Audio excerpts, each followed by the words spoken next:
బండాసురుడు మహా తపస్సు చేసినవాడు. వాడికి అష్టసిద్ధులు లభించాయి. వాడు తన శరీరం నుండి అనేక రాక్షస సైనికులను సృష్టించాడు. వారందరికీ నివాస సౌఖ్యం కలిగించడానికి శూన్యకం అనే పట్టణాన్ని నిర్మించాడు. ఈ పట్టణం చుట్టూ అగాధమైన కందకం తవ్వించాడు. సువర్ణమయమైన సౌధాలు నిర్మించాడు. ఈ భవనాలలో వందల కొలది అంతస్తులున్నాయి.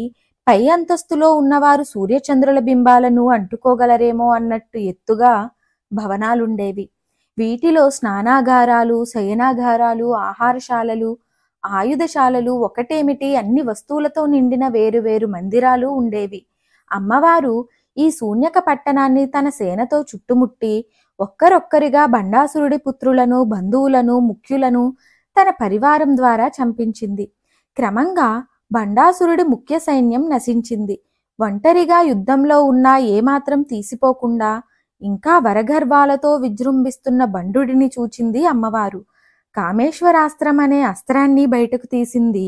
మహాపాశుపతాస్త్రం కంటే 1000 రెట్లు శక్తివంతమైనది ఈ కామేశ్వరాస్త్రం. కోరిన కోరికలు తీర్చేది, శత్రు వినాశనకారమైనది అయిన కామేశ్వరాస్త్రం ఈ లలితాదేవి శరీరం నుండి ఆవిర్భవించిన కామేశ్వరుడికి మారు రూపం.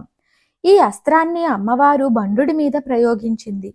మహాపరాక్రమోపేతుడు, తీవ్ర కోద్రాగ్నితో మండుతున్నవాడు అయిన బండాసురుడి మీదకు వెళ్లిన కామేశ్వరాస్త్రం సహస్ర సూర్య తేజస్సుతో వాడిని దగ్ధం చేసింది.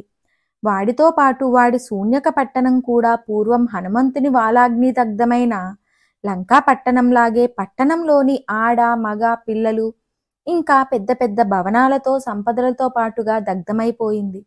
అసలే దాని పేరు శూన్యక పట్టణం. ఇప్పుడు మొత్తం